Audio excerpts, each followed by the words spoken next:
All right. Hi, everyone. We're going to give it just a few minutes to let people get in here, and then we will get started in about 2 to 3 minutes.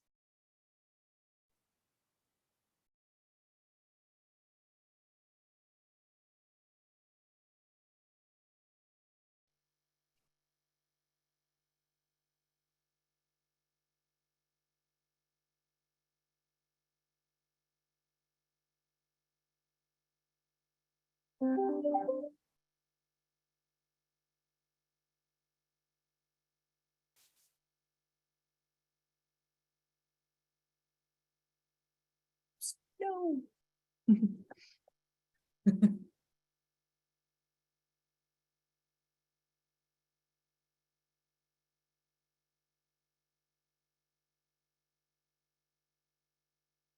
All right, everyone. We're just giving it a couple more minutes to let everyone get in, and then we will go ahead and start at about 12:02, 12:03.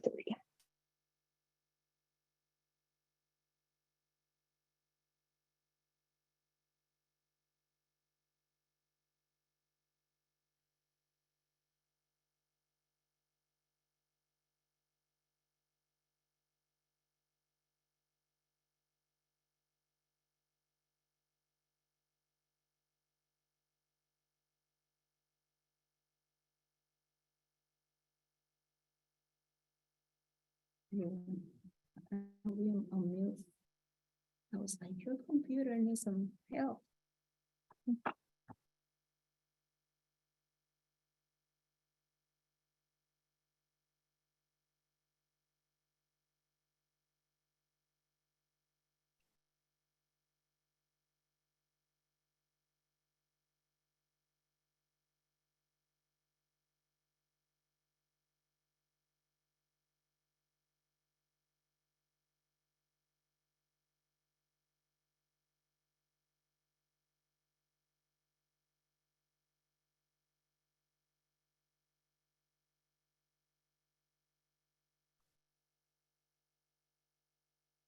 All right, everyone. I think a couple people are still coming in, but I will go ahead and kick us off for what is the penultimate series of the 2022-2023 community table. We have one more in 2 weeks to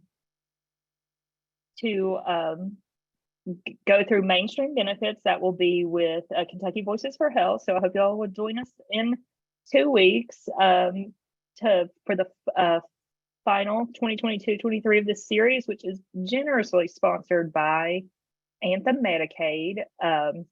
So we want to thank them for their sponsorship, for funding the past year of trainings, this Zoom platform, making it possible for us to record these and post them all on our website. After the webinar, I'm going to be sending out some materials from JCPS. I'll be sending out the slides and also the link to the YouTube page that has all of our past community tables on it. Alan, I am talking at a normal voice, so I'm not really sure what else to do. Let's see, got my sound up. So I can hear our panelists, so hopefully I am not very important. Our panelists are who you will need to hear from. So I will go ahead and hand it over to Giselle Danger and Julie McCullough with JCPS. They're going to be speaking to us today about McKinney-Vento eligibility and services within JCPS for children who are experiencing homelessness. So Julie, Giselle, y'all are up. Very good. Thank you so much. Can you hear me? Very good. Well, thank you for having us. It's always really a privilege to be able to coordinate services with you guys, because I feel like we are in very similar worlds. So, and we're supporting the same type of families. So it is important to always keep the lines of communication open and being able to support our families. So McKinney-Vento, so my name is Giselle Danger. I'm the specialist for access and opportunity with JCPS. So my role with the district is to support students that are highly mobile and that includes students that are homeless. We're going to talk about our definition of homeless, which is part of the McKinney-Vento law. We're going to talk a lot about McKinney-Vento eligibility, homeless eligibility, and how we identify students that are eligible for our services. I also support students that are experiencing not only housing instability or homelessness, but also students in foster care and newly immigrant refugee students. So our team is really, really small, but I feel like hopefully today, what we're trying to get out of this presentation is that you're going to have a better understanding on how we can support your families. What are the services that are available for, especially for homeless students?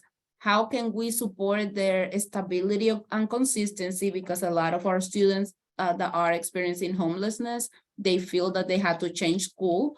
And we are here to make sure that you have all the tools to navigate this big system in a very efficient way.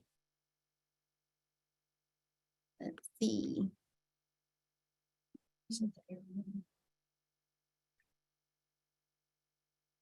Right here. Okay.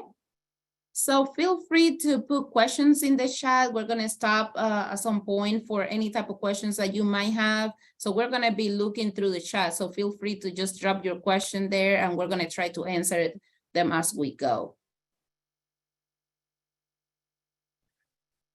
Cannot really read because the chat is right there in the middle.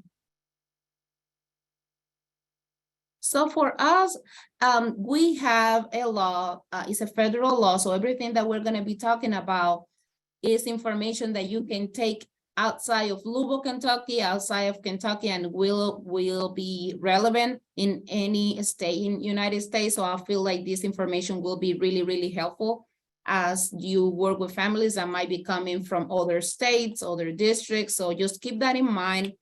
We're talking about federal law and the services that we provide at the school level or for students are mainly targeted to promote the stability and consistency, educational stability of students that are homeless.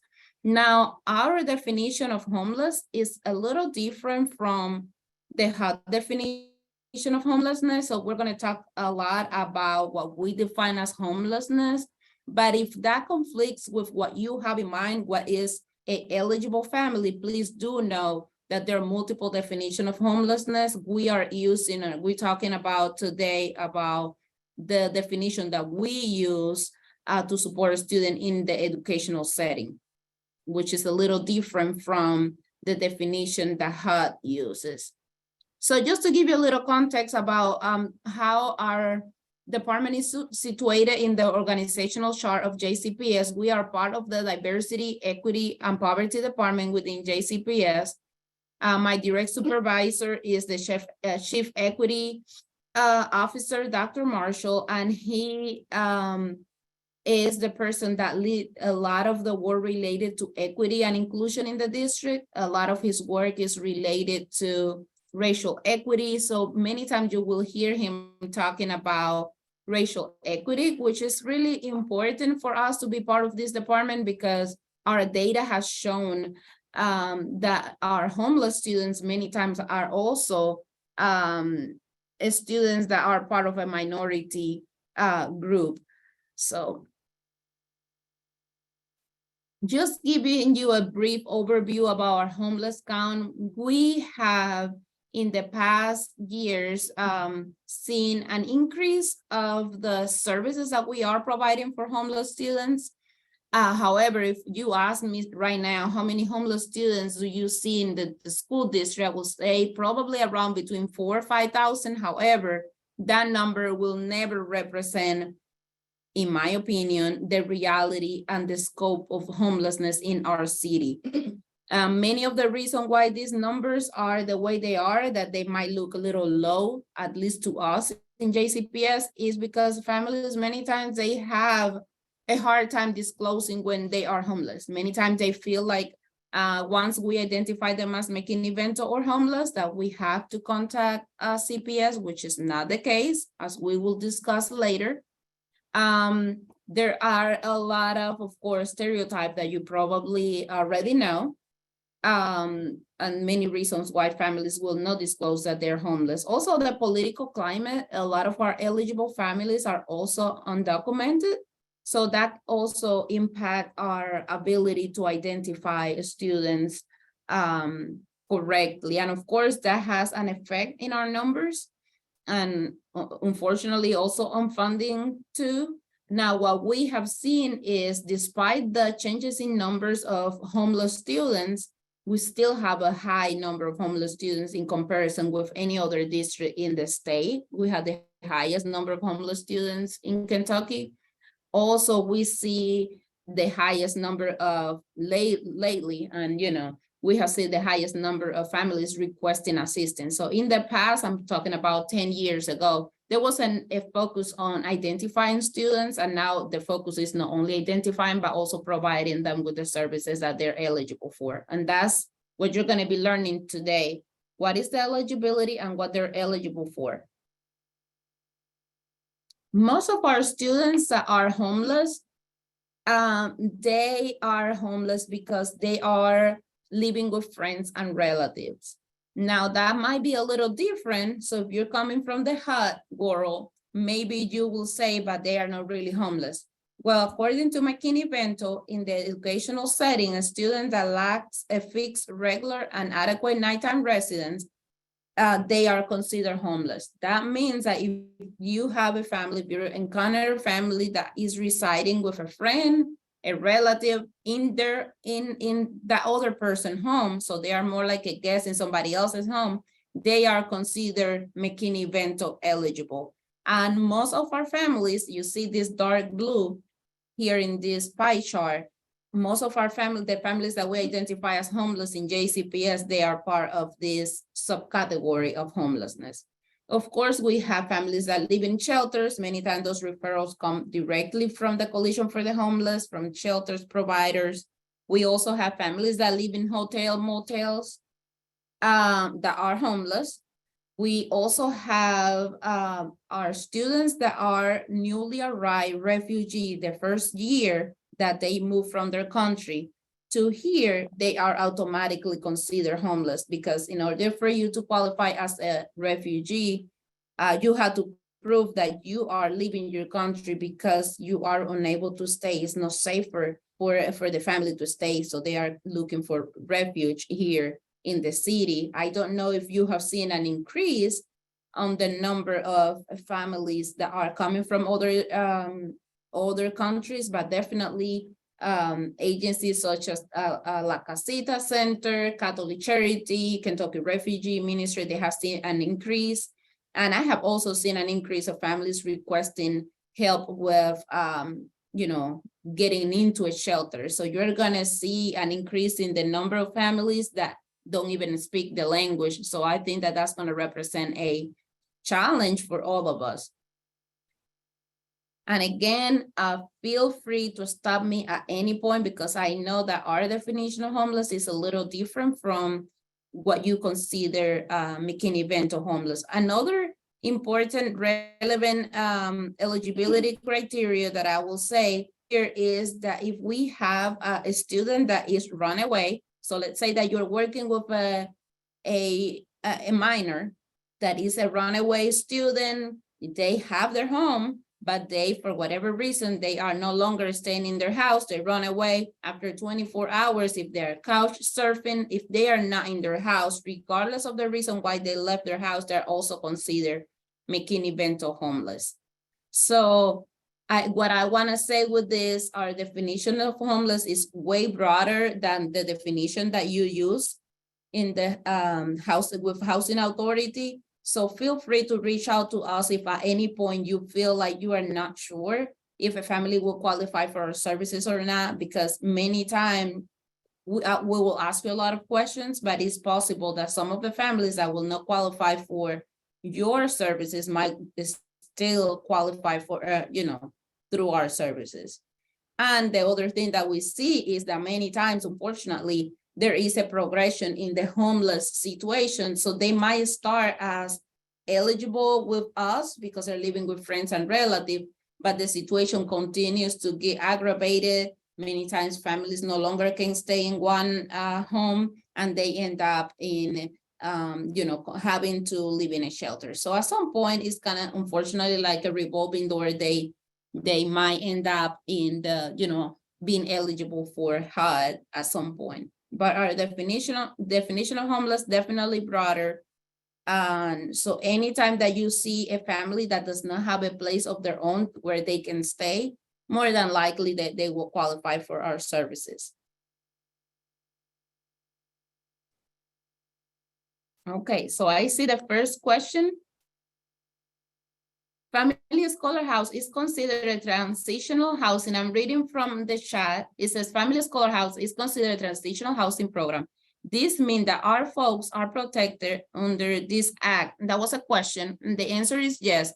So Family Scholar House is a transitional setting, so it's not meant to be permanent. Therefore, all their families that live there, they are protected by McKinney-Vento law. Yes, that is definitely accurate. Thank you for that question. Great clarification there. The same thing with any transitional shelter. If you are working in a transitional setting, if the house is not supposed to be permanent, then they will qualify. Also, we have families that live in hotel motels, also trailer parks that might not have that might have substandard accommodations. They will also be McKinney-Vento eligible. We're going to talk about that a little bit further, so I'm not going to get in detail. Thank you for that question about Family Scholar House and transitional housing. Of course, families that live in private places that are not designed for humans to live, they are automatically considered homeless.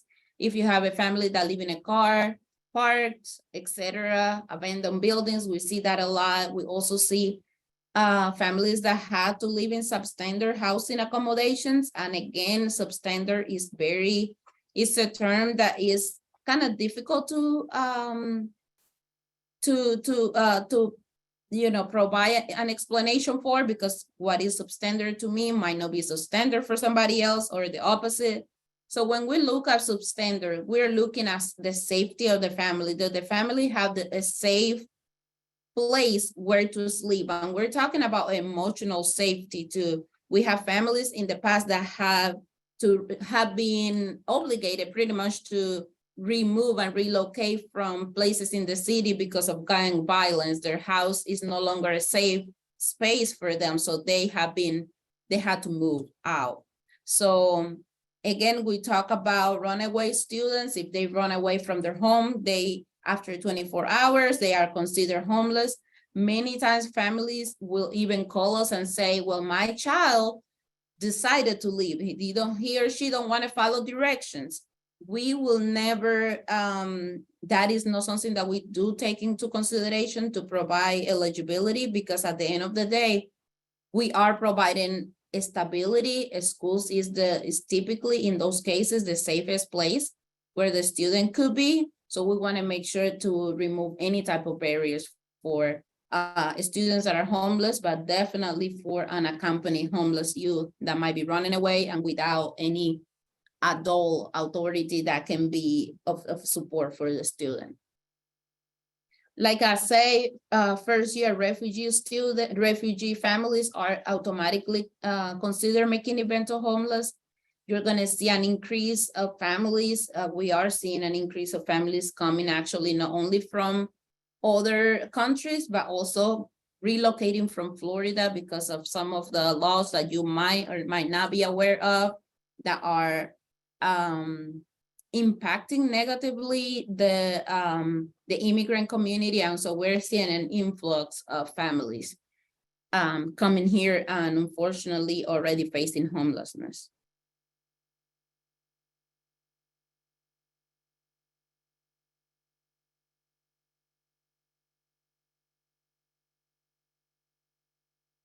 We talk about the substandard accommodations for a little bit.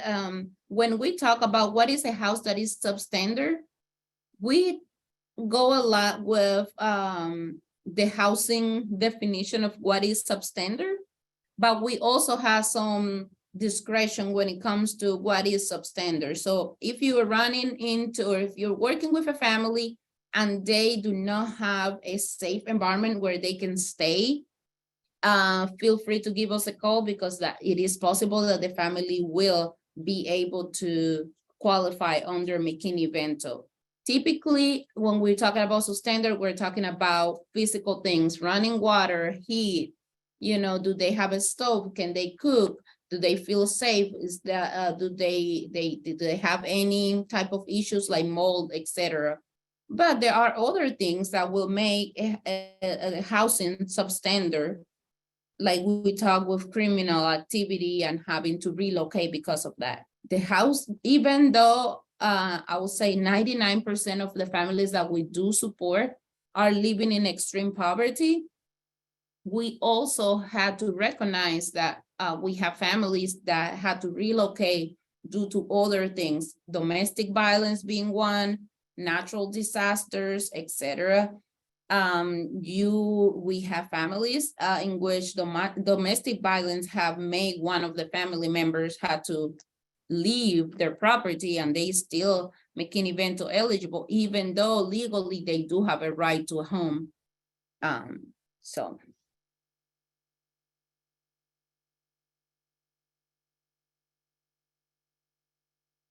So going back in your mind, hopefully, to that pie chart that I show you with the blue area, which is most of the families that we identify follow under something that we identify as double up housing instability. I want to give you a little more context on that, because you're going to see that one the most, but it's the easiest, I will say, eligibility to miss, because even the families are experiencing this type of homelessness. They don't recognize that as homeless. So when you have a family that you have multiple families living together due to economic hardship because they cannot make it on their own, that is considered homeless.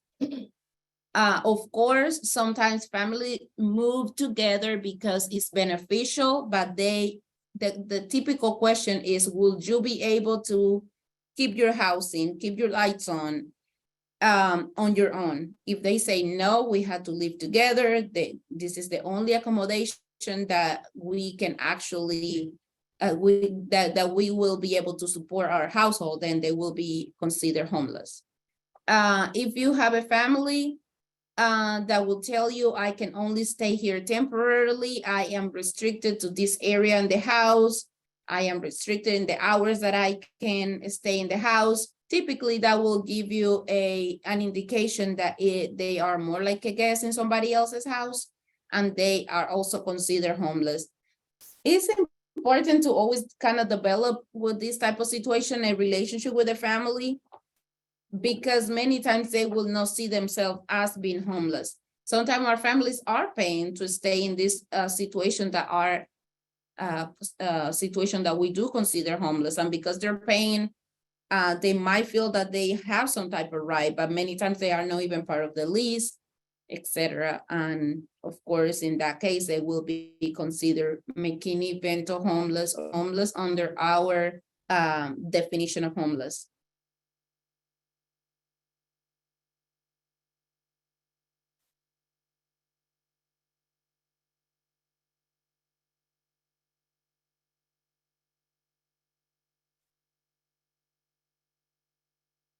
Homeless students, there is this idea that most of our families or most of our students that are homeless are adults or 16 or over.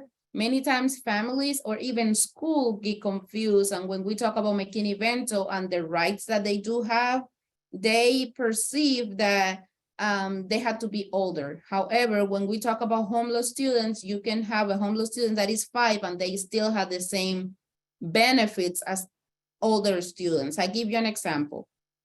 So some of the benefits that students are homeless have is that they can go to school and get enrolled in a school, even if they don't have the paperwork that typically is required to enroll in school. That will be typically if you're not homeless, you go to school and you say, yeah, I want to enroll my child, they're going to ask you for proof of address. Well, if you're homeless, you don't have to provide that proof of address. You don't even have to provide proof of guardianship of that student. And that is true even for a student that could be an elementary age student. Like I say, the push in this law is to remind people that school is the safest place for homeless students. That is why we remove any type of barrier for school attendance and enrollment. I'm not going to go in detail about what is the impact of high mobility and homelessness, because I know that you guys see this. But just to give you an idea, I'm going to just have it in here so you can see it. But our homeless students, unfortunately, they do not perform at the same level as other students. We also see them overrepresented for ECE or special education many times. Unfortunately, also we see many times that they do not get screened on time or provided with accommodations because they don't stay in one school long enough for people to realize there might be a developmental delay or a special accommodation that needs to be provided.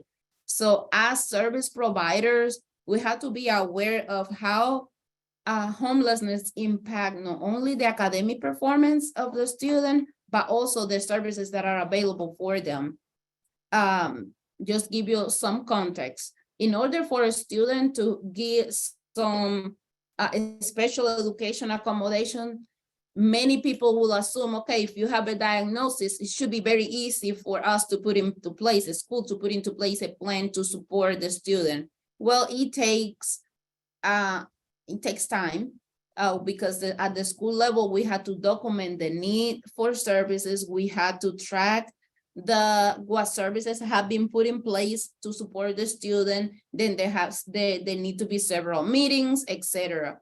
Well, if we have students that do not understand that they're eligible for McKinney-Vento services and school stability, they can be moved from school to school, and before you know it, not only they're changing school, but they are not getting special education services because they don't stay long enough for a plan to be developed. And of course, you can develop a good plan, but if you're moving from place to place, the implementation might not be good neither. So that is why it's so important that we work together to make sure that students, as much as possible, they can stay in one school. That is our goal. This slide, if you don't remember anything, I want you to remember, enroll now, ask later. And that is the attitude that I want you guys to know, that because it's the law, that we should enforce at the school level. If you're working with a family that is homeless, experiencing homelessness, a school, they need to get enrolled now, and they need to ask, and when I say they, schools need to be asking questions later. A student need to be able to enroll immediately. Doesn't matter if they don't have the correct paperwork. It does not matter if they do not have proof of address, because many times they will not have it. It will not matter if they are missing an immunization. They need to be enrolled immediately. And that means full enrollment. It's not sit right here in the principal's office until we figure out what to do. So if you encounter any type of situation in where families are not being able to enroll and attend a school immediately and receive an education immediately, please contact us, because that is our role. What are the type of questions that schools typically do ask that I feel that are important for our families to share with? Of course, contact information. I'm not saying they have to provide a proof of address. I'm not saying they have to provide bills to show evidence where they live. But of course, we're talking about children, and we need to be able to communicate if needed with, parents, caregivers, etc. So many times, schools will ask those questions because they need to be able to contact families in case of an emergency, if a student is ill, etc. But that should never be the priority during enrollment. Enrollment is something that McKinney-Vento students have access to immediately, no matter what. Also, if the student has any type of outstanding fees, etc., those need to be waived, and nothing can be a barrier for a homeless student to get enrolled in school. So if you have any issue with that, please give us a call. Every single school have a school homeless liaison, which the family should ask for if needed, and they should be able to be their first contact person at the school level there if there any type of issue. But of course, at the district level, we are here to back you up too. So if you have any type of issue with enrollment, give us a call. And we'll keep looking at the chat. So if you want to ask any type of question that I might not be addressing, or if you have any follow-up question, feel free to put it in the chat and we will try to answer it. Again, enroll now, ask later. Now, a school placement. Julie, remind me when is your turn, because I feel that I'm running into Right it. after school placement. Okay, There's 2 sides to it. okay, very cool. Thank you.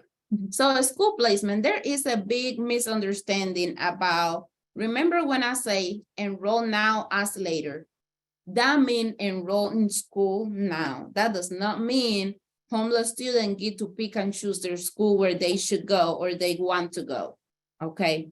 So homeless students, they do have the right to attend 2 different schools, either their school of origin or the reside or local school area of attendance. We call that reside school. So if you're working with a student that is identified as homeless, you see their situation, you're like, okay, you're definitely eligible for this McKinney-Vento service. They can stay in the same school where they become homeless, the school where they are, enrolled at that moment. And that is even true, even if they are moving, if they are no longer residing in the cluster area. As you know, typically a student that is not homeless, their school, where they go to school, depend on where they live. Well, if the student is homeless, once they have been identified as homeless, they can stay in the school of origin, because remember that our services are focusing on providing a school stability. So we want to make sure, if possible, they can stay in that school, no matter where they live. If they now live in a shelter that is not even close to where they used to go to school, they still have the right to attend school. And that means that not only school, but also transportation. So transportation for school of origin is something that we must provide. JCPS and any other school district must provide for homeless students. Now, sometimes families do decide to go to a school closer to where they are staying at the moment. And when I say closer, I do not mean, hey, I can see from where I'm staying a school A, B, C, and that's where I want to go. What that means is that they have the right to apply for the cluster school. So typically, if the student is in elementary school, there will be like 6 schools associated with any particular address.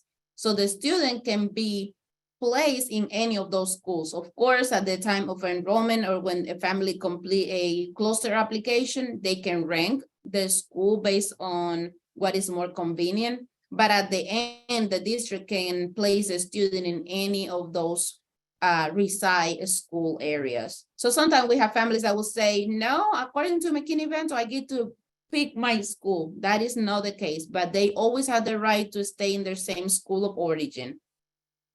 Now, they will continue to be eligible for services as long as they are homeless. And even if, so let's say that you start working with a family and you work really hard and now they are in permanent housing. They're no longer technically homeless, but they will continue to be McKinney-Vento eligible for the remainder of the school year. So that is important for us to know. Yes, I will give them a call. So again, homeless students, once we identify them as homeless, their eligibility will last for all the period of their homelessness. But if they no longer homeless in the middle of the school year, they continue to have eligibility to remain in the school of origin and be McKinney-Vento eligible have access to all the services until the end of the school year. But if you have a family that have been homeless for 4 years, 5 years, and we have them, unfortunately, they will continue to have all the services for all the duration of their homelessness.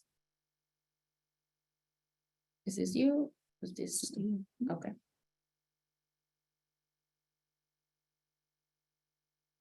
Now, when we talk about, I think that I already say most of the things that are in this slide, but I think that one important point that is made in this slide is we technically or typically presume to stay in the school of origin is the best option for the student.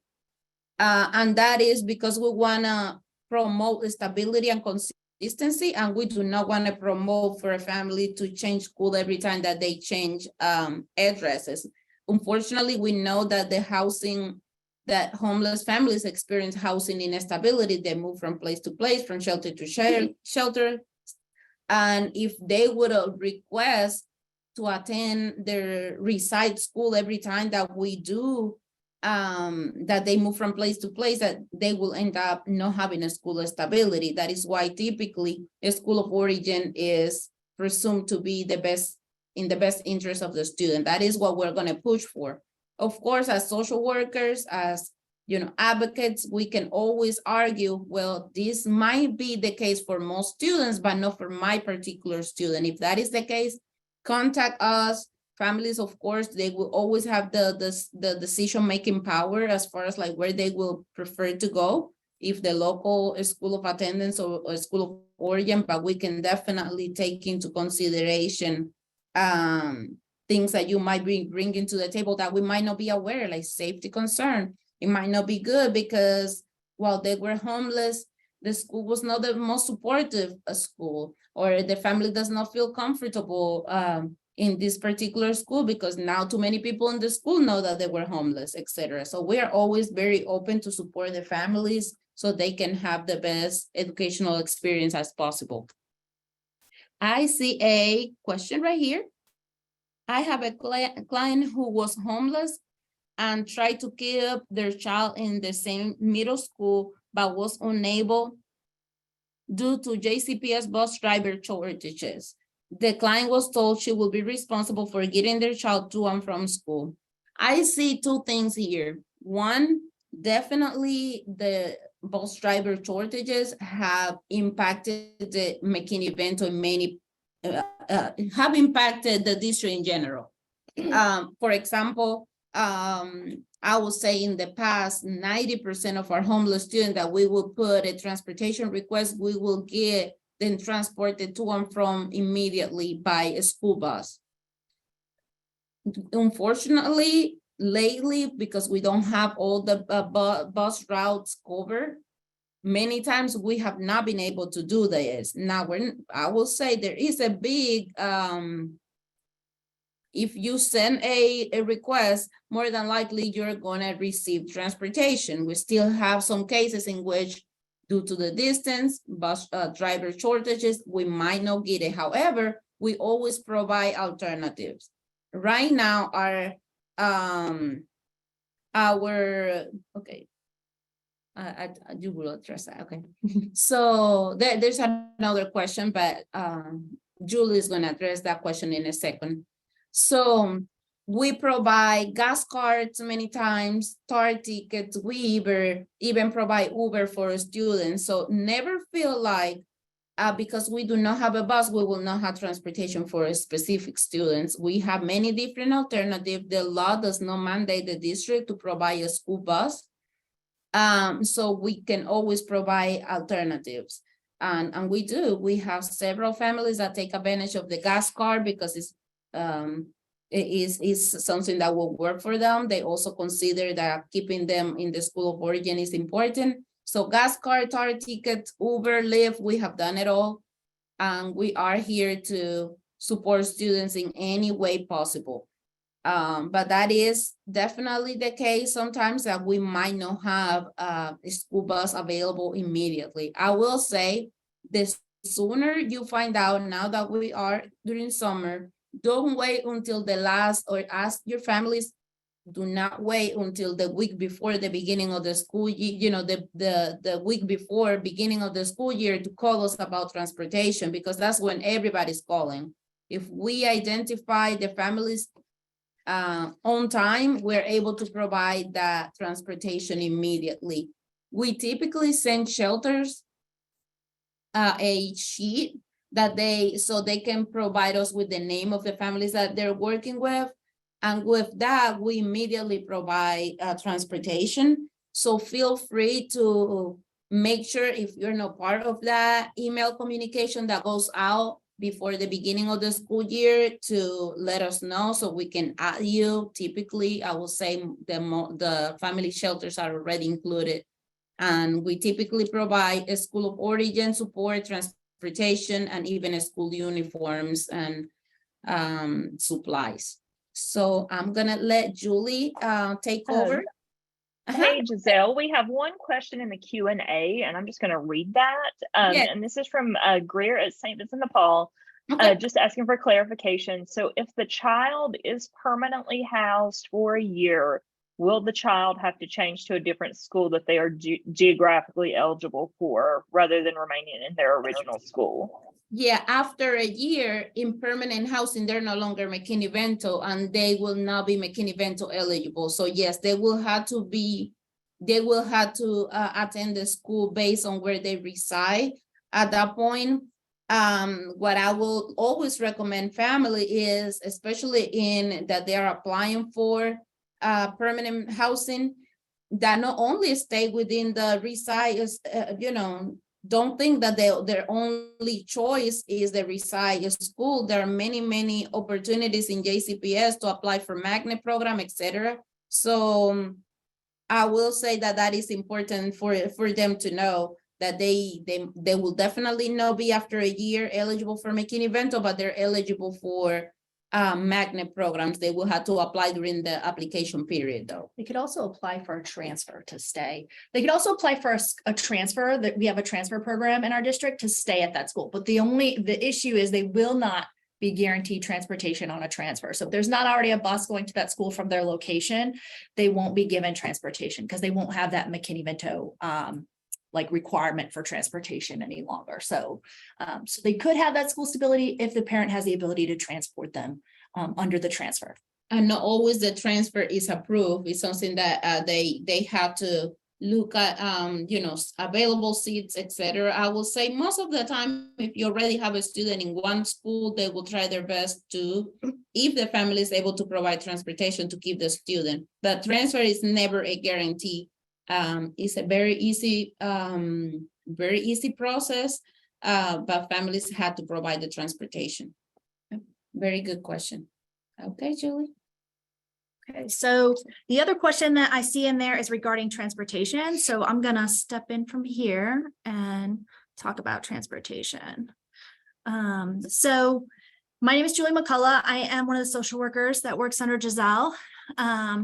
And so transportation is one of the probably most significant services that we provide. It's specifically addressed in the law, in McKinney-Vento law, and it's a huge portion of what we do because it's how we keep our students in the school of origin and maintain school stability.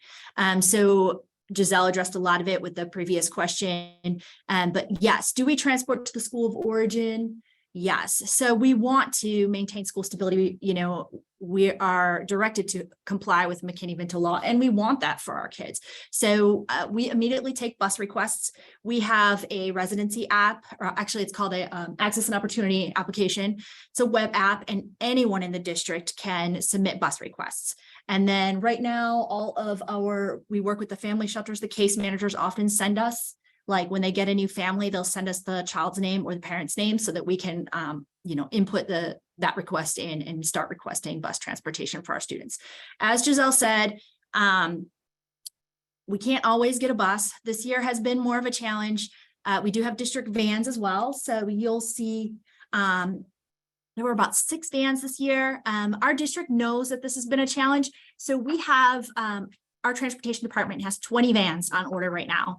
They have been on order for a long time with the logistics situation in our country right now for things like parts for vehicles and stuff like that. We have not gotten them yet, and we're hoping to have them and have them loaded with the same equipment as our buses and our current vans before school starts this coming year. So hopefully we're going to have more flexibility.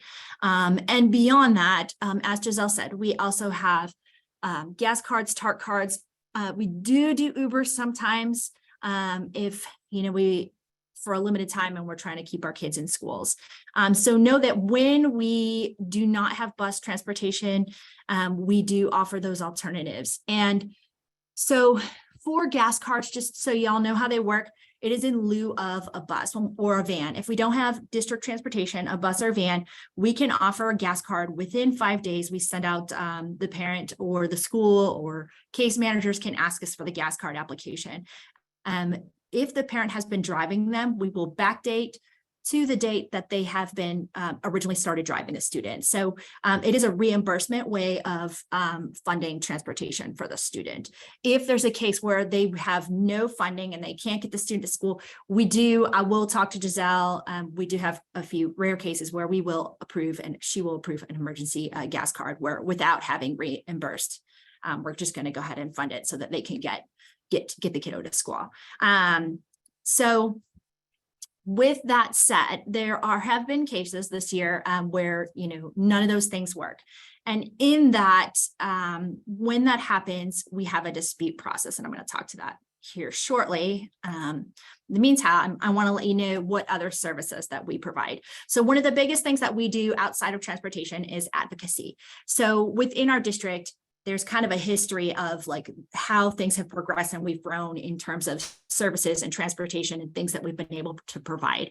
At one point, probably just as I was coming into this, probably 6 or 7 years ago, there was only transportation from the shelters to the schools of origin, right? Giselle has advocated really hard within the district, and we go to wherever our students are.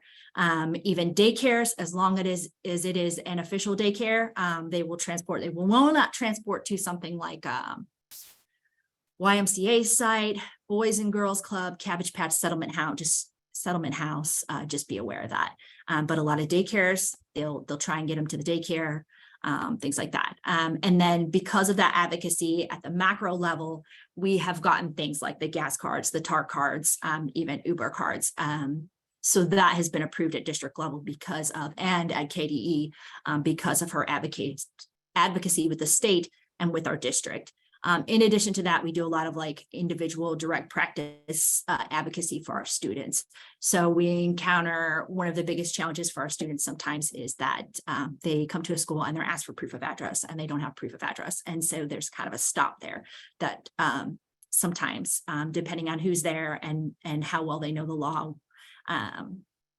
sometimes gets a little hold up before they can get enrolled. And so our office clears that. We remove those barriers to try and get our kids into school. And so to get our kids into school.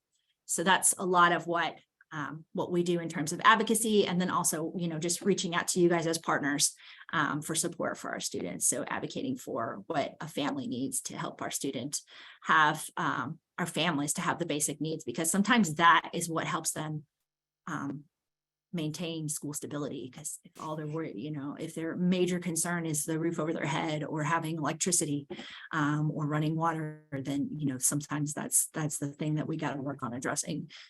So other things that we have, you can see the link there. That's our app that anyone in the district can access, and we have built a Google link app for you guys as well that I'll post here towards the end of our presentation.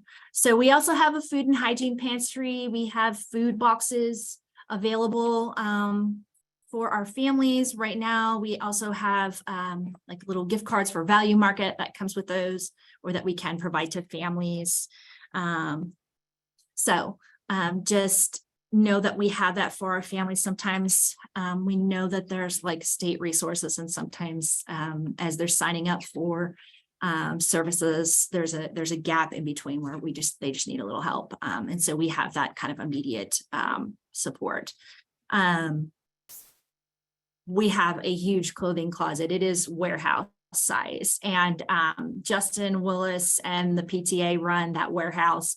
Every one of our students is authorized to have at least one uniform, one brand new uniform and pair of shoes every semester. McKinney-Vento eligible students are authorized to have 2 new uniforms every semester. And then beyond that, we can do, basically they can shop for gently used clothing, and the warehouse also gets like tons of stuff from other warehouses that are actually like things that are overstacked or returned and never used. And those things, yes, a huge resource for all of our students and agencies in the city.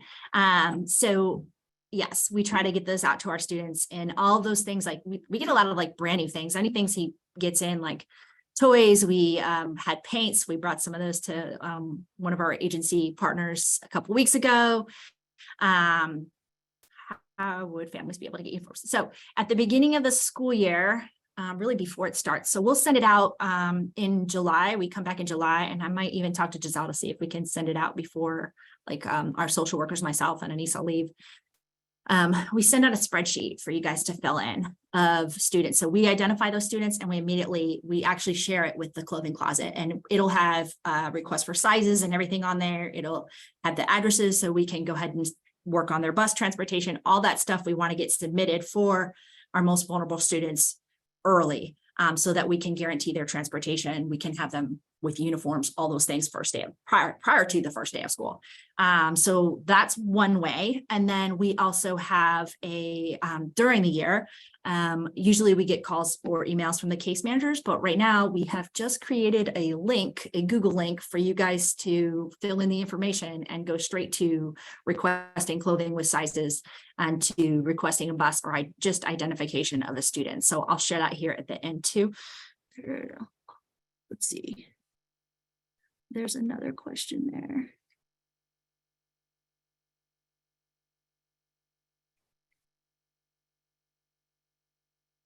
So there's a question about remote schools.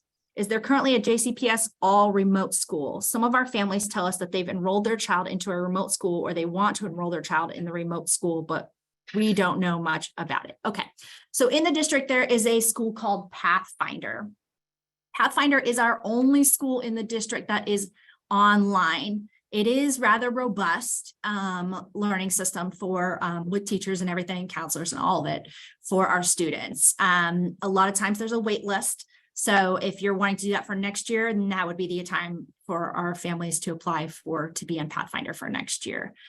It is the only school district like that. If they are not able to get to school or something, the schools do not do like Google Classrooms and all. They have Google Classrooms Google folders where the students get online and submit assignments and stuff, but that's not something that they do throughout the year. We had a couple kids at the very end, to avoid changing schools. There were just like 2 weeks left, and they allowed them to turn in the last of their assignments through Google folders. But in general, and really in practice, the only online school in our district is Pathfinder. There is a way to apply for it. You can you can ask us, we'll send you the link. You can just Google Pathfinder, JCPS Pathfinder, or student relations. It's through our student relations site in JCPS. But we can always give you that direct link. We can always help our families do the application, and then there's no guarantee for enrollment because there's typically a wait list. So getting involved in that early is important. If they are doing any other kind of online program that is not through JCPS, they are in Jefferson County, the family would need to then complete a document in our district for homeschool, and they would be listed as homeschool, and then doing whatever online program they have. But they have to have either they're listed in Pathfinder as their school, or they could be doing homeschool if they're in some other program that's not in our district. But ideally, they are, especially for our highly mobile families, it really benefits our students to be in person. We see that there are challenges when they're trying to do online school. I know that we think that it could be easier when we're moving around, but we find that when all things stabilize and they come back to us, sometimes it's been hard to stay online. And so it's harder for them to complete the assignments and things. So,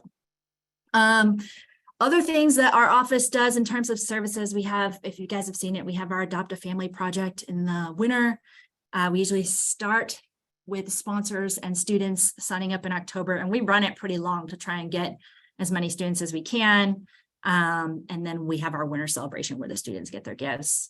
We do extended learning services right now, where we have JCPS teachers at different sites. So Wayside and Volunteers of America have teachers there a couple days a week during the school year.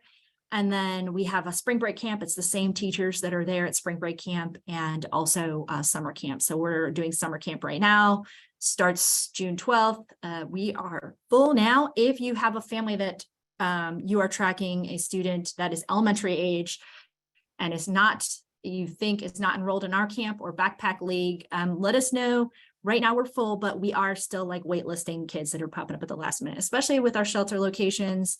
Like we're already have buses going to you guys. So if we are, and we generally do have spaces open where, because kids decide not to come for whatever reason. So hopefully we can get you guys in.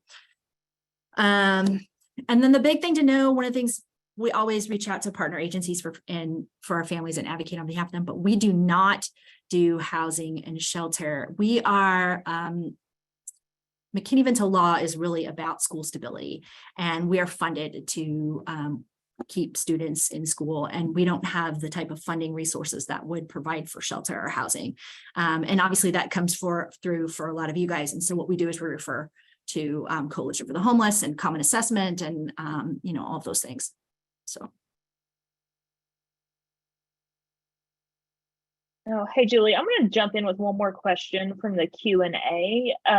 Laura is asking, and I think I know the answer to this, but I prefer you answer it. So do families who are enrolled in COC homeless housing programs, are they eligible for these services? So there's going to be families in transitional housing. So that's an obvious yes. But then also, what about families who might be in a rapid rehousing or permanent supportive housing program that like HUD classifies as a permanent subsidy? Right. So rapid rehousing and permanent supportive housing ultimately result in like the ideas to permanent housing, right? So we're about stability. So, and the law goes towards the stability. So they are eligible for services till the last day of school that academic year. And then going into the next year, if they are permanently housed after July 1st, going into the next academic year, they will not be McKinney-Vento eligible going into the next academic year. So right now, all of our kids who were identified this year, you know, those numbers are going to be completed and those students have received services, but they will not, our numbers start at 0 again until July 1st. We go back, we requalify any students, we ask our schools to look at their lists and tell us if any of their students are still eligible. We ask you guys to send us, you know, lists of students who are at your locations. And then we get, like, as kids are showing up at school without proof of address or showing up on buses that they weren't expecting, like that's how we get a lot of our information at the very beginning of the school year. To identify new students. And a lot of times our families know us and they'll call us back and say, hey, you know, I am over here and we're still living with another family member, or we're in a hotel now, you know, we need a bus. So that's how we kind of find our families and get them eligible. But yeah, it's till the last day of school that academic year, and then requalification is July 1st.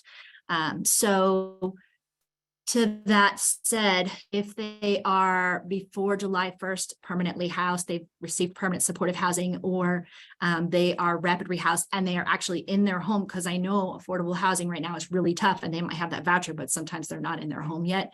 Then if they're not in their home yet, then, you know, we would still be like, they'd still be eligible going to year. But once they're in their home, if it's before July 1st, then they won't be eligible for the next year. But they are eligible, even if they're housed, they are eligible till the last day of school. We will still bus them from their home where they have gained housing till the last day of school. Does that make sense?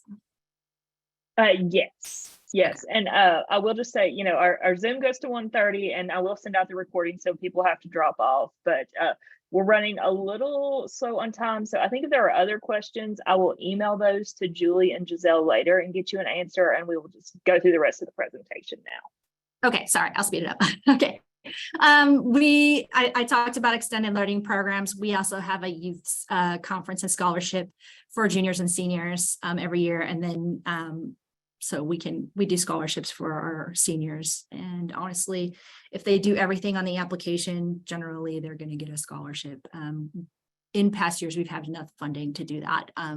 Depending on the number of students, that may not be true every year, but in the past years, we've been okay to fund all of our students who apply if they're McKinney-Vento eligible. And it's actually for any student with free and reduced lunch, foster care, or McKinney-Vento eligible. School supplies, we have the calculators that like high schoolers need, which is kind of a big thing. A lot of the school supplies at this point, we allow our friskies. We'll reach out to the schools for that stuff. At this point, we fund more towards our academic programs or extended learning programs now, just because we realize there's so much of that resource now in our district at the school level. And so we allow them to be supported at the school level, and then we add in anything else the students may need. We do have supplies, but we think it's helpful for the schools to be able, the student shows up at the school and they get supplies right then. So that's helpful. Okay, so one of the things that was mentioned earlier about transportation, if there is a case where a student does not receive transportation and we have provided every resource that we can from the district or offered every resource we can, and none of those are helpful for the family dispute with the district. You have the right to say that the parent has the right to say that they feel that we have not provided the resources and that their student is not able to stay in the school of origin that they feel due to lack of transportation support. So that would come in, and then it would go, the dispute is a form, the dispute process is a form, and then it comes into our district. You send it back to us. Giselle, as the district coordinator, would review it and then give, feedback. She'll kind of offer some other thoughts. If she's able to pull some, work through whatever to figure out something for the family, then that will be done. And if not, then the parent will go back to the parent and they will have the right to take it to the Kentucky Department of Education. And we will even help the family with that process. So know that that's not the end. Even if we say no, like we all these things are offered and the parent says those things aren't helpful for me, there's still a process for them to say, we feel that you haven't helped us. And that is in McKinney-Vento law. Like we have to offer that dispute process, and we want to, because that's how,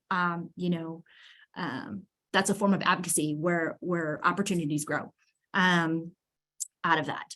So also, dispute process can also be provided for students and family if they feel like they've spoken to us and we say, well, you're not eligible for services, you've been permanently housed, or whatever reason, like we feel that where you're located is not meeting that criteria. We do have an occasional situation like that. We'll usually write it in a form of memorandum. You're not McKinney-Vento eligible. You do have the right to dispute. Or if the family may say that we want to attend this school, or we feel that we have a right to this school as a school of origin, and as a district in our office, we say that is not considered a school of origin, or for whatever reason, for safety reasons, you cannot attend there, we will say you have the right to dispute. On the other side of that, just know that the schools have the right to dispute as well. So we have had a few cases where the school says, no, the student's not really McKinney-Vento eligible. Here's why we believe that. And we say, okay, you put it in writing. Here's the dispute process. Please fill that out. And then we inform the parent that a dispute is ongoing, and we'll kind of talk to them about the situation and try to gain more information. So just know that that's the process for when they feel like transportation hasn't been provided. Okay. So we're going to kind of finish up here with our myths and facts. You guys can answer in the chat. Do you believe that homeless students can attend any school in the district?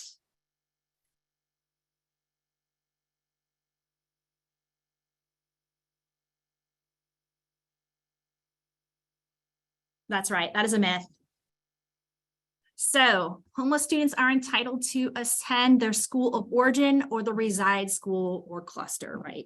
Reside school is sometimes a cluster. And here going into the next year, there'll be zones for some of our high schools. So that will be their reside area.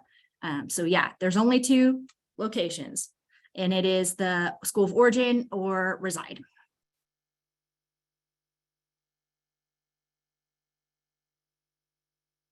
That is not correct. Not any school can be a school of origin or cluster, this only for the school of origin is applicable to the student and the school that they attend. So yes, whatever school they attend can be the school of origin. I guess if that's what you're meaning, any school can be the school of origin if it is the last school the student attended when they began experiencing housing instability. And then the cluster would be based on the address where the student is residing.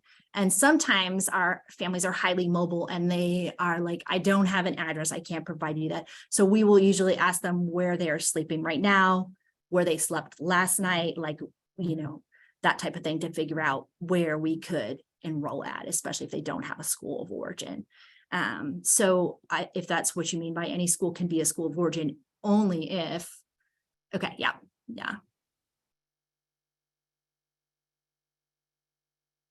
Yeah, okay. So let me move this over. Hopeless students need to change schools when their address changes. Sorry, I already put the fact up there.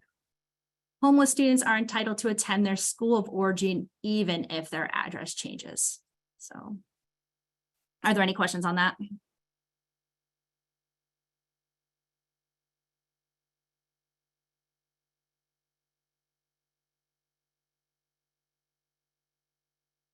Okay. So we get this one sometimes. JCPS staff will contact CPS when a child is experiencing homelessness. How do you guys feel about this one?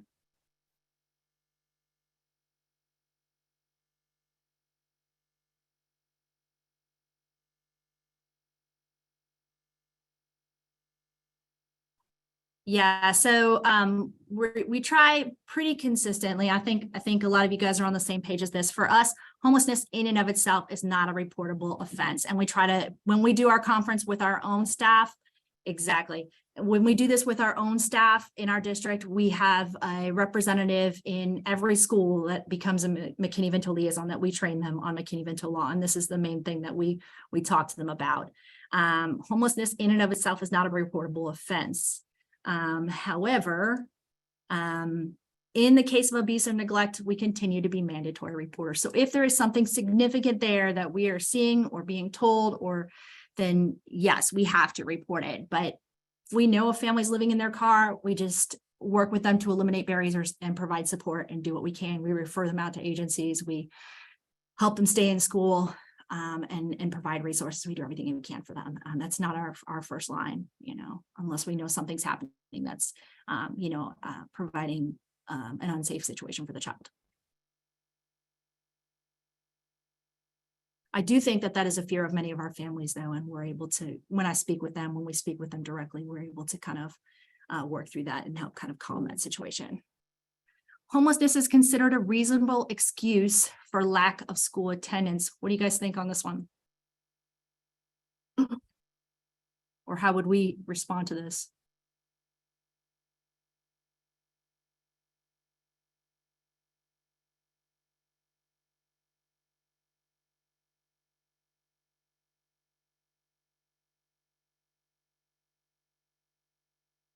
So for us, the Access and Opportunity team, yep. The Access and Opportunity team will remove barriers to attendance. That's our goal. So we're going to provide buses. We're going to do everything we can, gas card. We're going to do everything we can for you.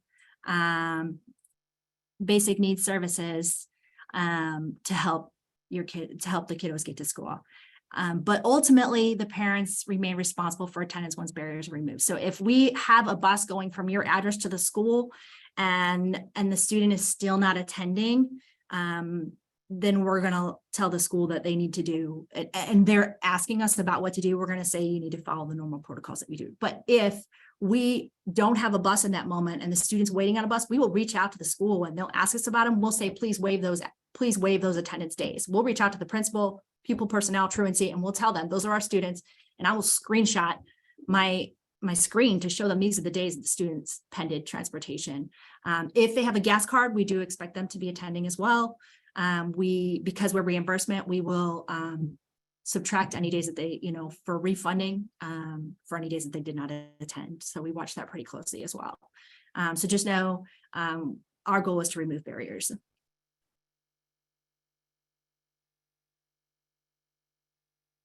Let's see. Homeless students maintain their school of origin, even if they've been assigned to an alternative school such as Minor Daniels. What do y'all think?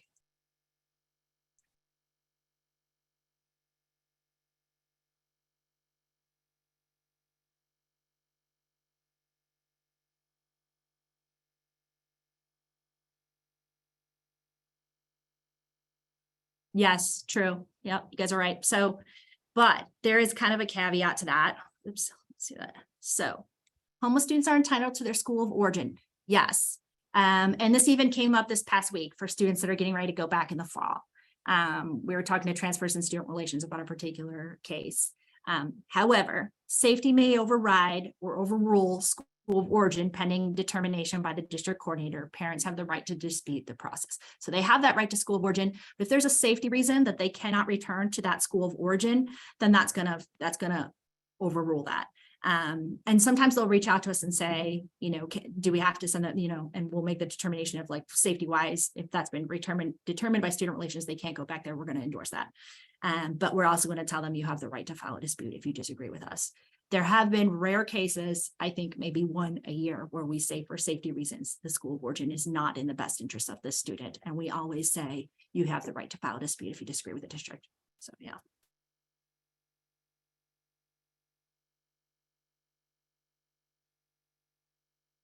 A&O is able to provide housing for McKinney-Vento families. We did cover this. What do you guys think?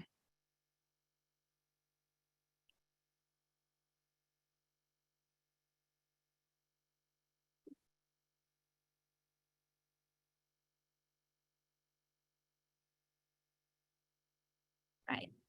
We just don't have the resources or funding to do that. So we do not house and shelter students.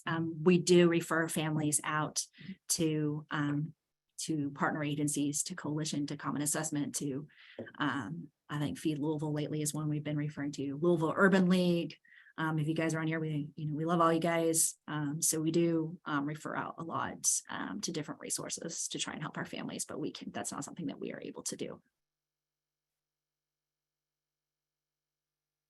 Okay, so I'm going to speed up here. The role of our office is, a lot of it is just making sure it's school stability. It's helping our students stay in the same school, maintaining that school. And we have, the way that we do that is we have a couple places where parents can state that they are experiencing housing instability without having to even say it to anyone. We have some forms called Parent Place they can fill in. It's on a district forms online. They have the school, they can just slip them a paper form in front of them, they can fill it out, and the school can go in and digitally submit that to us. You guys are going to have a way to digitally submit that to us now as well, without having to be like, emails.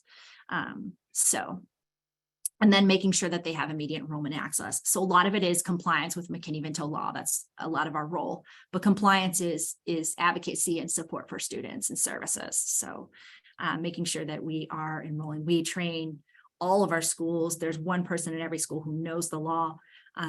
They spend a whole day learning the law and services. And then we have them make sure that other staff in their school are trained.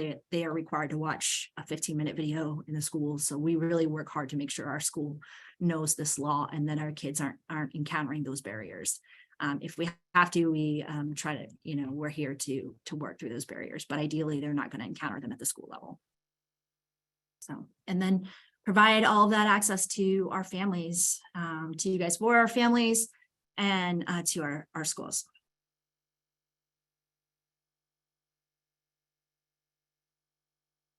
So a couple things to remember. McKinney-Vento law promotes school stability, continuity. That's what it's about. First and foremost, we're about education. Enroll now, ask later. That's what we say. We want our kids in school. If there's forms or something we need, we get them later. We help the families to get their vaccinations, whatever it is. And one of the big things to know is if your families encounter this, well, policy says that we have to have a birth certificate, a proof of address, well, federal law supersedes local policies and state laws. So in McKinney-Vento law is federal law, so it's going to supersede all that. They can reach out to us and then we will work through it to get them enrolled quickly. And then I think you guys probably encounter this a lot. We say this to our schools. We can educate without understanding or agreeing with a student's home life. So sometimes we have families living in vehicles. I know you guys encounter them. And the parent might choose that over another situation. And for them, they're doing what they feel is the most safest situation for their child. So at that point, we just work to provide supports, to eliminate barriers, to do everything we can to help the kiddo get to school. And because we consider school to be the safest place for our kiddos. And that's where they're going to get the resources that they need. So this is the link that I was talking about. This is a link, and I'll let Brandy send this out. But this is a link that's a Google form. And I don't even know if we'll be able to bring it up. Let me see. Oops. Okay, there's a lot.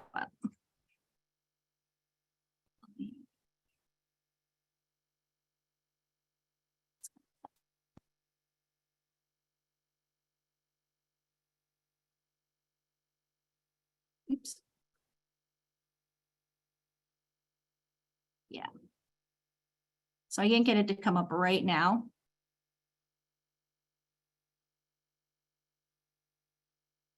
It's coming up slowly.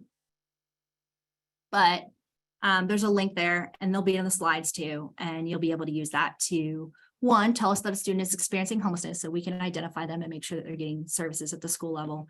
Tell us that they need transportation, or tell us that they need clothing and provide their sizes and everything so we can work on getting them those things. So that's going to be an easy way for you guys to reach out to us. And then here is our contact information. Giselle Danger is our supervisor and the district coordinator for homeless education, specialist for access and opportunity. Myself, I'm one of the social workers here. We have another social worker who focuses on foster care, the data tech, and a clerk who are also very well versed in McKinney-Vento law. And here's our information. Any questions? Right. Yeah, I know we've run a little over. If anyone thinks of questions afterwards, feel free to email them directly to Giselle or Julie, or email me and I will get them to them. I will send out all of the materials probably later today or tomorrow to everyone who registered and attended. Thank you, Julie and Giselle, so much for your time. This was so informative, and I really appreciate you all doing this for us. We have one more community table of this series in 2 weeks on mainstream services. So I hope to see everyone then. And again, thank you to Anthem for sponsoring this series. I will see you all soon. Have a good Wednesday.